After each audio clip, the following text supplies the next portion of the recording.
Glórias a Deus. O pessoal da técnica pode acender as luzes do auditório. Glórias a Deus. Amém? Que bom dar essa respirada, né? Eu não aguentava mais cantar comendo máscara. Não era assim, no meio da música, a máscara vinha para dentro da boca, gente. Se você ainda não sente liberdade, se você ainda se sente na responsabilidade ou mesmo no cuidado ainda de se manter protegido dessa forma, faça na liberdade também. Amém? Glória a Deus. Mas que é bom um culto sem máscara. Não é verdade? Hoje caíram as máscaras na igreja do Senhor Jesus. Aleluias, aleluias. Amém? Abra a sua Bíblia no livro de Mateus capítulo 21. Mateus capítulo 21, hoje pela manhã, pastor Rodrigo já ministrou na manhã com Deus sobre esse tema. E nós estamos vivendo uma semana que é uma semana muito especial no calendário cristão. É bem verdade que nós evangélicos, nós olhamos essa semana, né, nós nem a chamamos evangélicos assim mais raiz, né, nem chamam a semana de Semana Santa, né? Na realidade a gente até utiliza um termo, né, a semana chamada Santa, mas na realidade essa é uma semana no calendário cristão muito importante, porque é onde se rememora os últimos passos do Senhor, o seu martírio, a sua crucificação e, glórias a Deus, a sua ressurreição. Amém?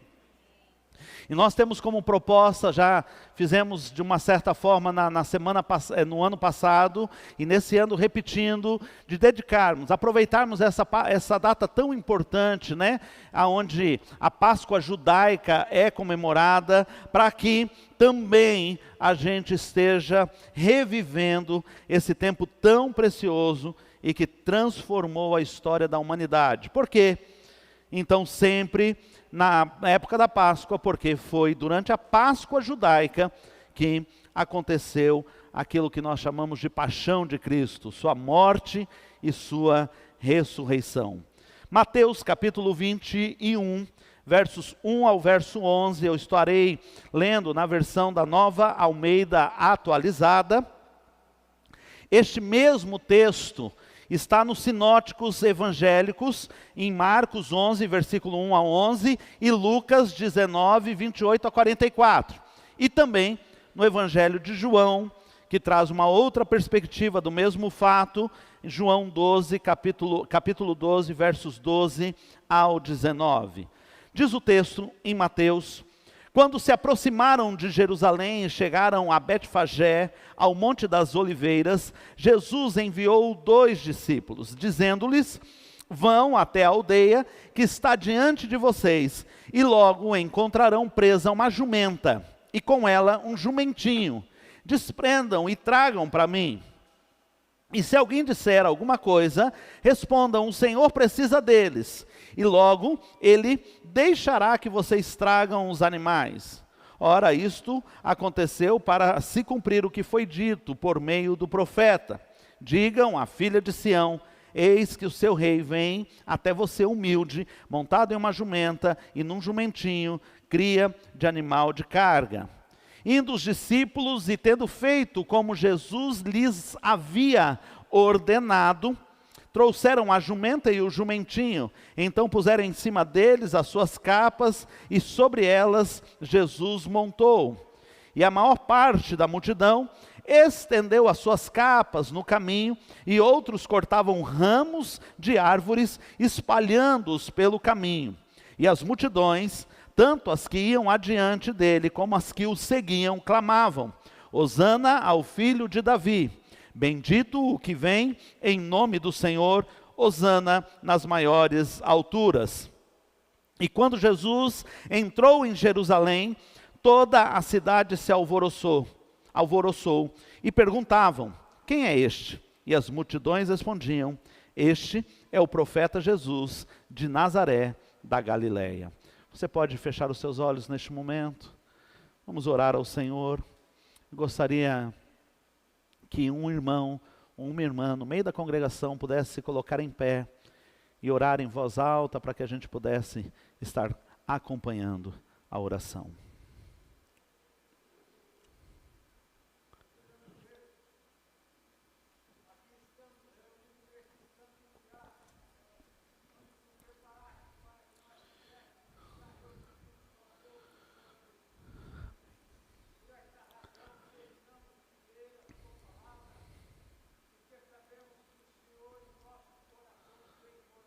Glória a Deus.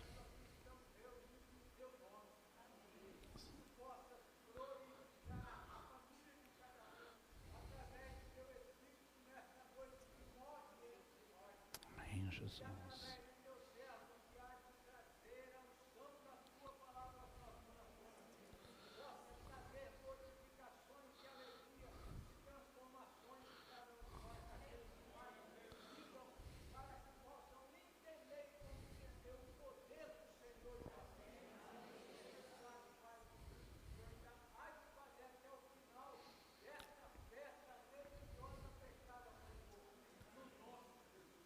Aleluias, amém, em nome de Jesus, glórias a Deus. Ainda continuando, então estaremos todos os dias na semana, até domingo que vem, às 7 horas da manhã, ali pelo Instagram, né, revivendo os eventos mais importantes que aconteceram nesses últimos dias de Jesus, na semana da sua crucificação e ressurreição. Peço pessoal lá da House Mix que possa ligar as luzes do fundo também, vai ajudar bastante essa questão da iluminação do auditório.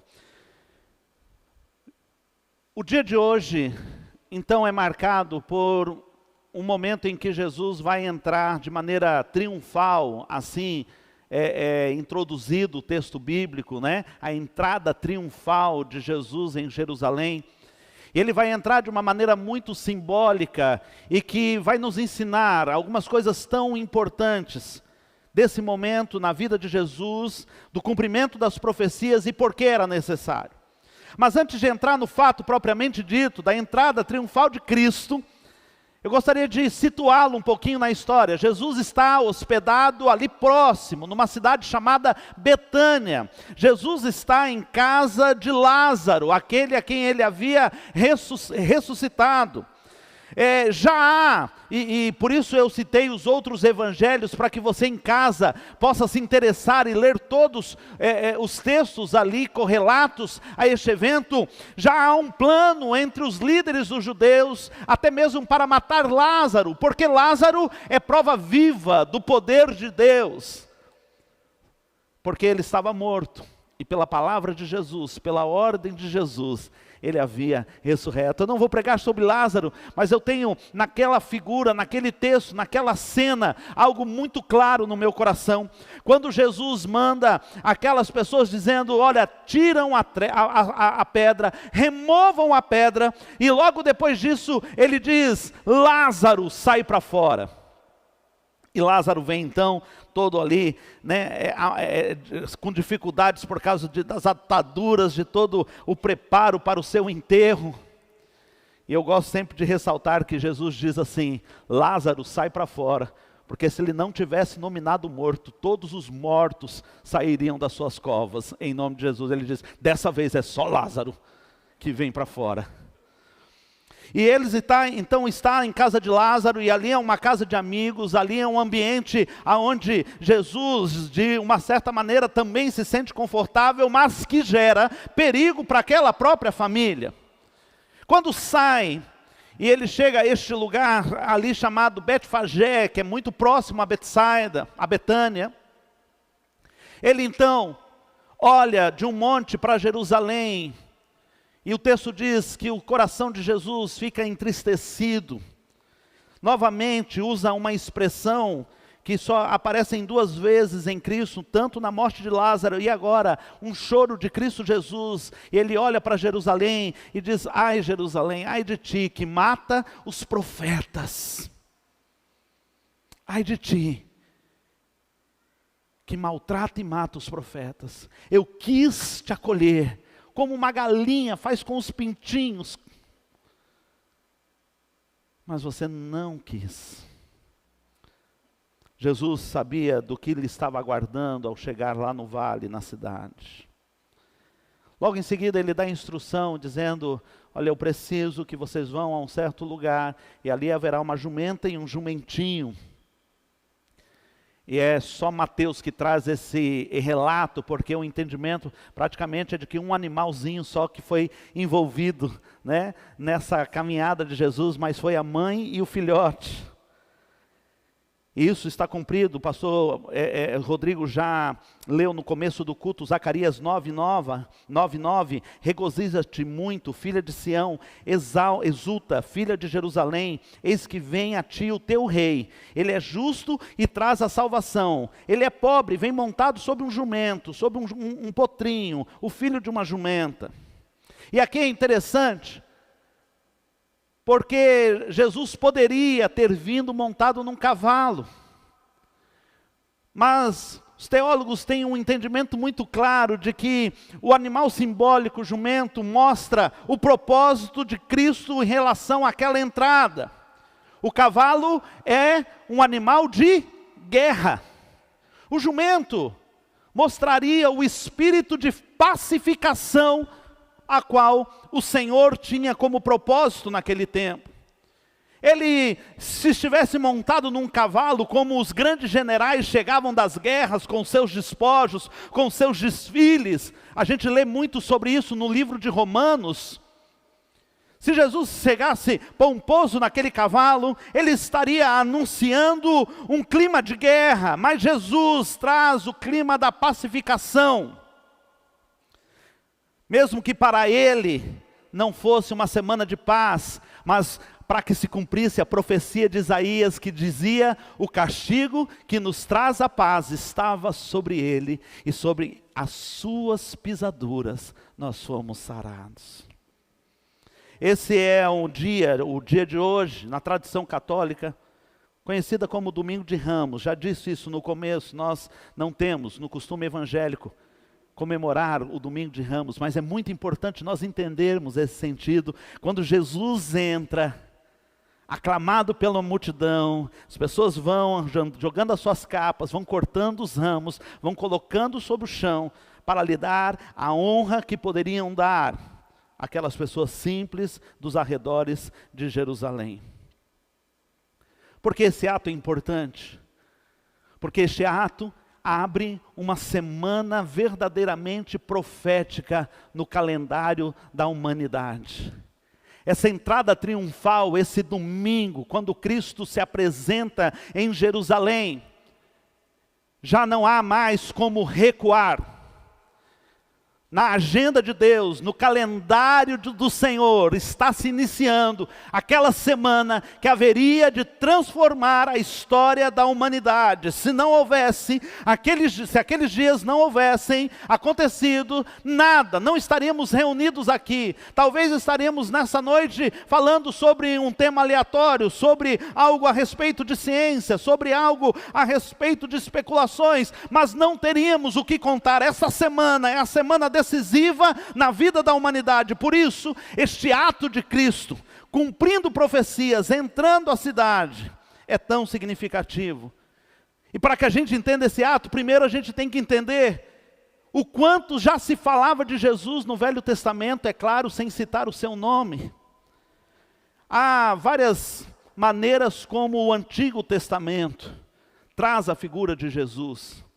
E aquele povo agora, naquela época, que tinha tanto contato com o Antigo Testamento, com a Torá, com os escritos dos profetas, não havia o Novo Testamento, e para eles até hoje não há, mas eles conheciam tanto, e eles sabiam que o Messias havia sido predito em todas as linhas do Antigo Testamento, mas não somente através de profecias, mas também através de figuras.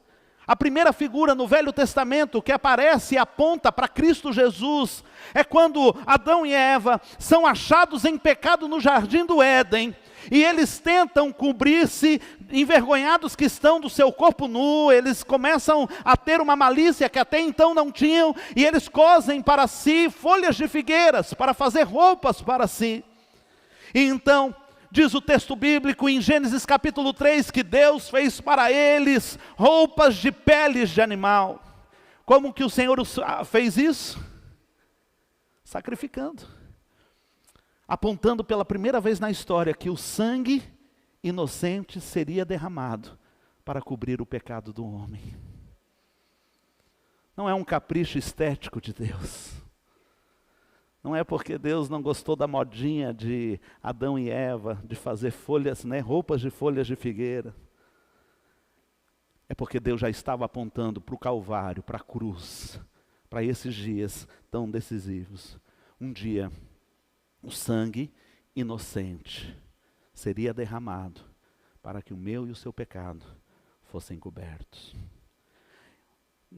No Velho Testamento temos o carneiro no Monte Moriá, quando Isaac pergunta ao pai,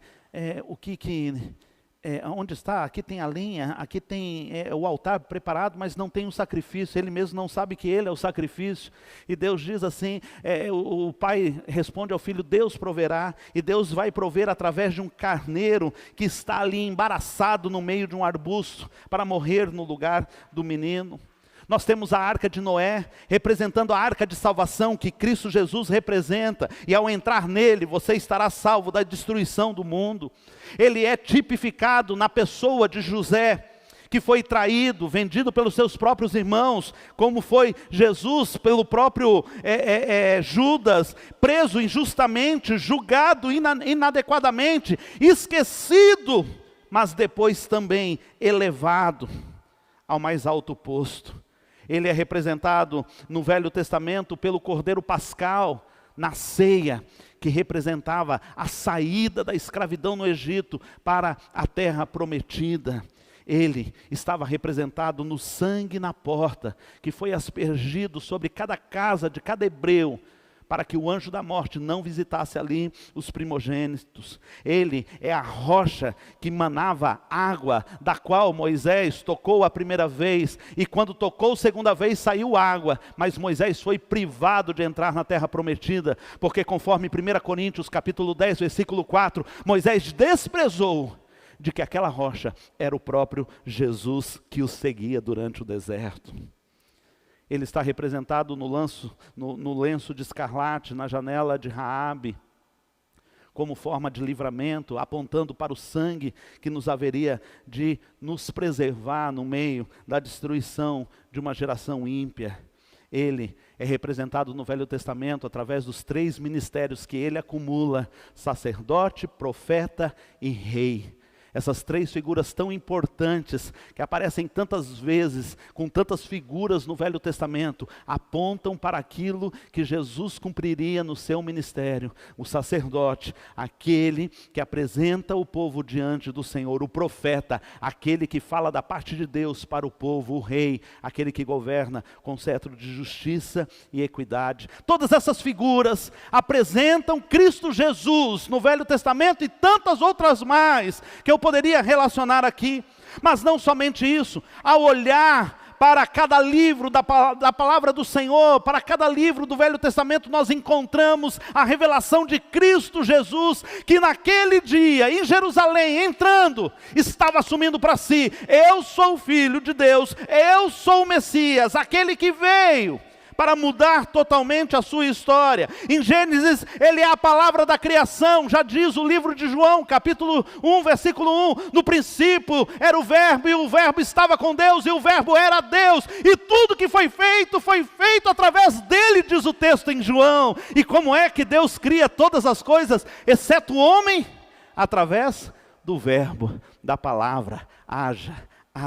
Em Êxodo, ele é o Cordeiro Pascal. Em Levítico, ele é o sumo sacerdote. Em Números, ele é a nuvem durante o dia, a coluna de fogo durante a noite. Em Deuteronômio, ele é a cidade de Deus, o nosso refúgio. Em Josué, ele é o príncipe do exército do Senhor. Em Juízes, ele é o nosso libertador. Em Rute, ele é o nosso redentor. Em 1 Samuel, a nossa vitória. Em 2 Samuel, a descendência de Davi. Em 1 e 2 Reis, ele é o rei dos reis. Em Crônicas, ele é o dono da aliança. aliança. Em Esdras, ele é o nosso ajudador. Em Neemias, o reconstrutor dos muros caídos. Em Esté, ele é o socorro bem presente. Em Jó, ele é o redentor que vive para sempre. Em Salmos, o pastor que me supre, o anjo que acampa ao meu redor. Em Provérbios, a sabedoria viva. Em Eclesiastes, o sentido da vida. Em Cantares, Jesus é o amado da minha alma. Em Isaías, ele é o servo sofredor.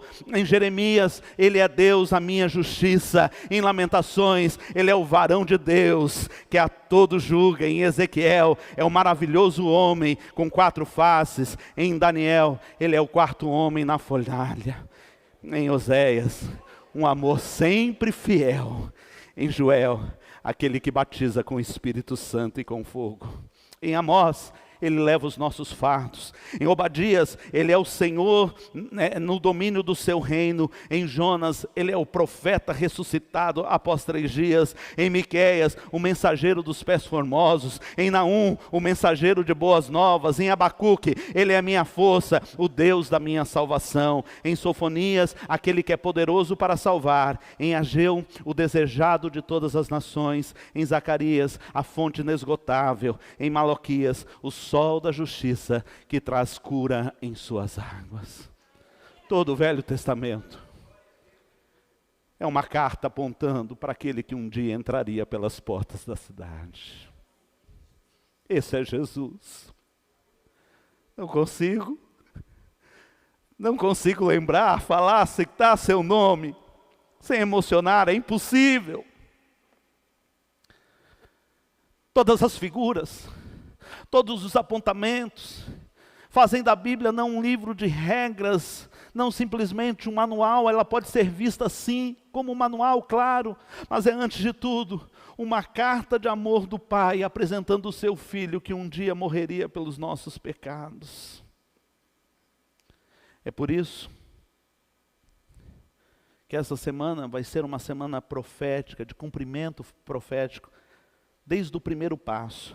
A entrada em Jerusalém, prevista em Zacarias capítulo 9, e também no Salmo 118, quando você vai lá ler os versos 25 e 26 do Salmo 118, o cântico que se cantaria naquele dia em que ele colocasse os pés em Jerusalém, quando o rei entrasse na cidade do Senhor. Depois leia Salmo 118, 25 e 26, o salmo todo é lindo, mas a canção foi preparada anos e anos antes da sua chegada.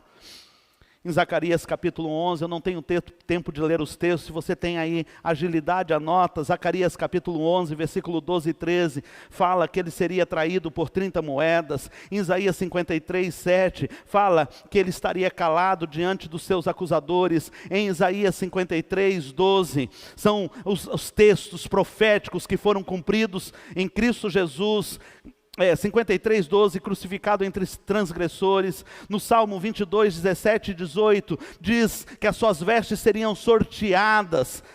22 ainda, versículo 15, versículo 16, que teria suas mãos e os seus pés perfurados. Salmo 69, 21, ao cumprimento da promessa que diria que ele receberia vinagre, fel para beber. Em 22, versículo 7 e 8, que ele seria zombado na cruz. No Salmo 22, versículo 1, Salmo messiânico poderoso, que ele seria abandonado pelo próprio Pai naquele momento. Salmo 16, versículo 10 e 11, fala da sua ressurreição. Todas essas e muitas outras profecias cumpridas em Cristo Jesus, mas em especial nesta última semana, todas aquelas que precisavam e atestariam de que Cristo era o Filho de Deus,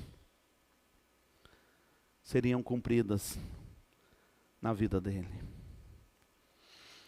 E nesse momento surge então uma pergunta que ficou 2000 anos sem respostas. Lembra que eu citei para você que uma das figuras de Cristo foi representada quando Abraão desafiou Deus, quando Deus desafiou Abraão que sacrificasse o seu próprio filho em fidelidade, em lealdade ao seu nome. Então Abraão pega o seu filho Isaque, o filho da promessa, e leva até um monte. E quando ele chega no monte, e o menino está entendendo que ele e o pai vão fazer um culto a Deus, E quando o pai prepara o altar, o pai prepara a lenha, o pai prepara o fogo, o menino então diz: estou vendo tudo aqui, não é a primeira vez que a gente vem adorar juntos. E eu estou vendo todas as coisas aqui, mas está faltando o cordeiro. Ele pergunta em Gênesis 22, versículo 7, assim: Isaque então perguntou: eis aqui o fogo e a lenha, mas onde está o cordeiro para o holocausto? Você pode ler comigo? Isaque perguntou: eis aqui.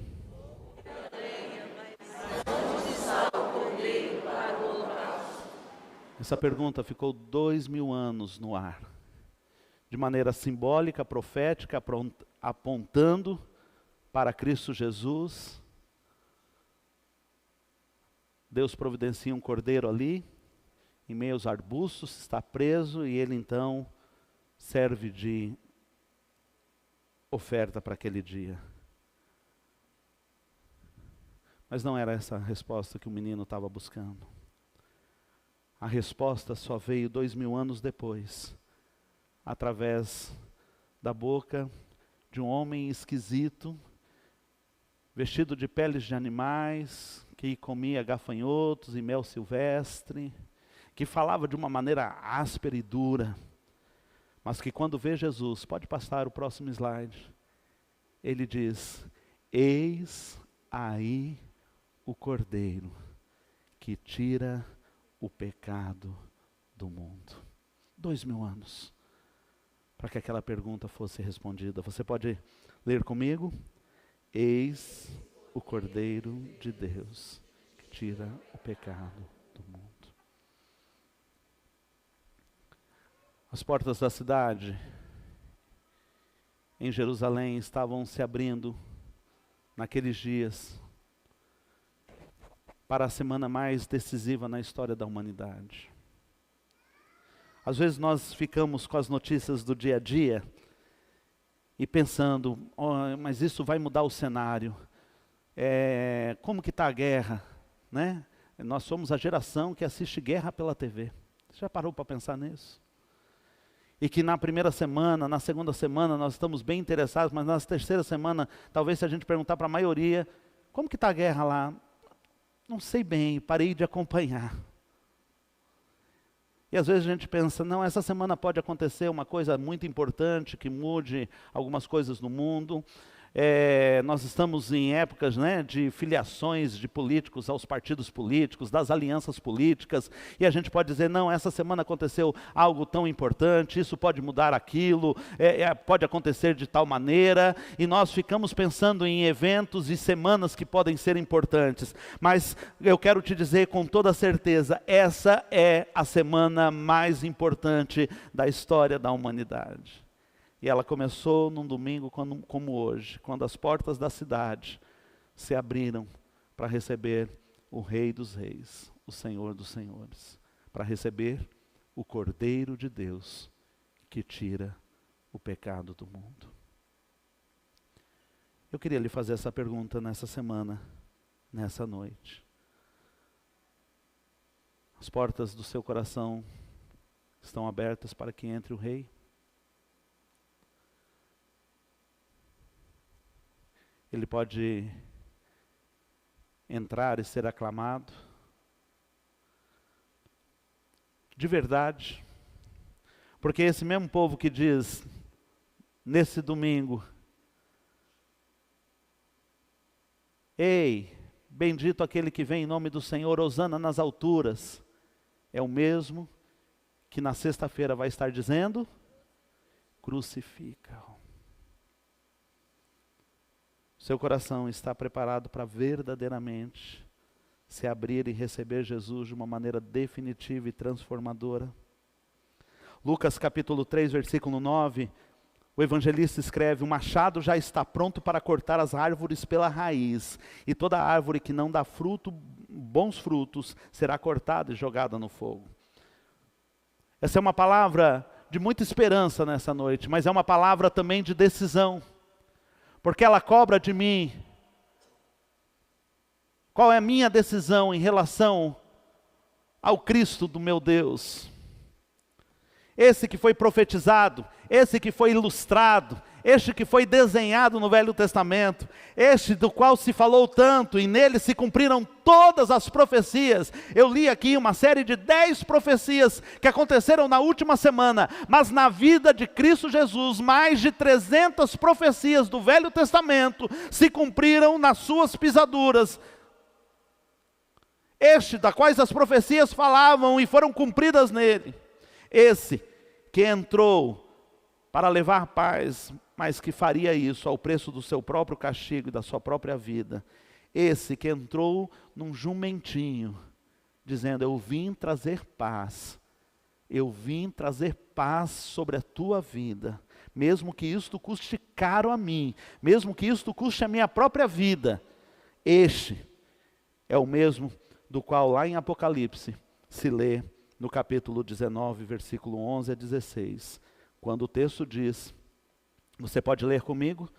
Vi o céu aberto, e eis um cavalo branco, e o seu cavaleiro se chama Fiel e Verdadeiro, e julga e combate. Ele entrou em um jumento. Ele veio em missão de paz. Ele veio para dar paz ao seu coração. Mas ele voltará montado num cavalo, como aquele que combate e traz a justiça. Viu o céu aberto, e eis um cavalo branco, e o seu cavaleiro se chama Fiel e Verdadeiro, e julga e combate com justiça. Os seus olhos são como chama de fogo, na cabeça dele há um diadema, uma coroa. Ele tem um nome escrito que ninguém conhece a não ser ele mesmo, e ele está vestido com um manto encharcado de sangue, e o seu nome é Verbo de Deus. Os exércitos do céu o seguem, montados em cavalos brancos e vestidos de linho finíssimo, branco e puro. Da sua boca sai uma espada afiada, para com ela ferir as nações. Ele mesmo as regerá com cetro de ferro, e ele mesmo é o que pisa o lagar do vinho, do furor da ira de Deus Todo-Poderoso. No seu manto e na sua coxa está escrito o nome, Rei dos Reis e Senhor dos Senhores. Ele veio para te salvar. Glória a Deus. Se você está aplaudindo o nome do lindo,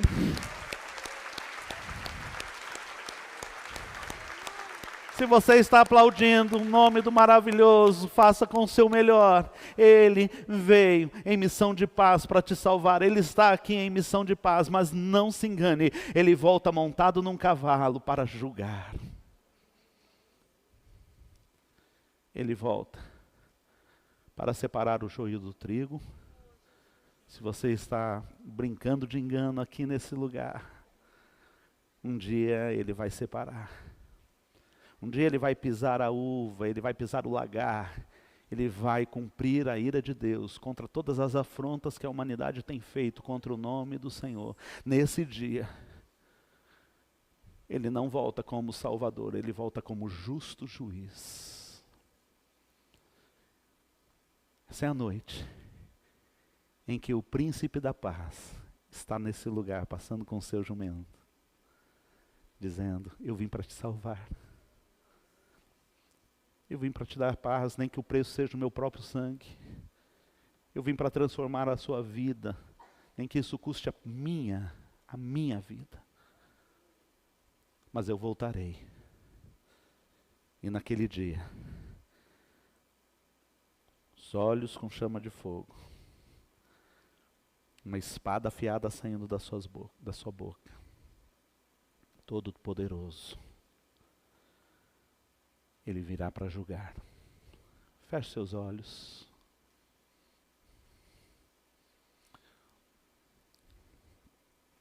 Nós cantamos uma canção aqui nessa noite, que diz que Ele é Deus de aliança, Deus de promessa. E porque Ele é fiel à sua aliança, e porque Ele é fiel às suas promessas, Ele enviou o seu Filho.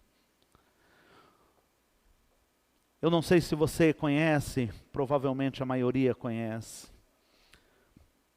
mas o texto central das Escrituras é um texto muito simples, que está em João, o Evangelho de João, no capítulo 3, no versículo 16. E nesse texto, o Espírito Santo inspira o evangelista a dizer: porque Deus amou o mundo de tal maneira que deu o seu único Filho, para que todo aquele que nele crê não pereça, mas tenha vida eterna. Todas as profecias, todas as indicações, para que ninguém tivesse dúvidas, quando ele chegasse, ele pudesse ser claramente identificado. Por isso que ele cumpre mais de 300 profecias a seu respeito durante a sua vida.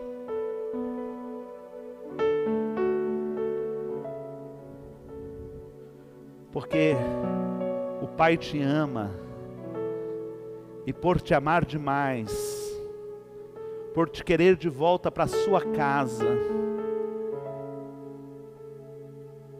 por querer reconciliar com você, só havia um preço que poderia ser pago, e o preço era do sangue do seu Filho Jesus.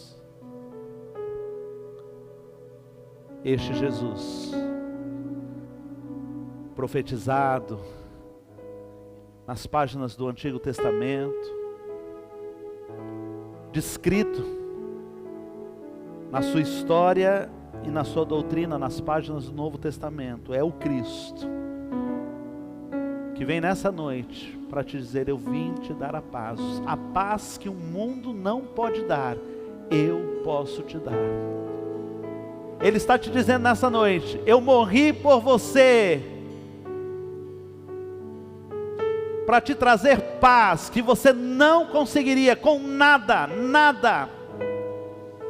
que não fosse o meu amor e o meu sangue derramado sobre a tua vida. E eu vivi a vida que você não poderia viver, por isso eu venci a morte, estou vivo. E naquele dia, que será de julgamento para tantos, para você será dia de salvação, dia de voltar para casa. Mas para isso é necessário que você abra as portas do seu coração, para que Jesus verdadeiramente entre e faça morada permanente. Essa é a mensagem.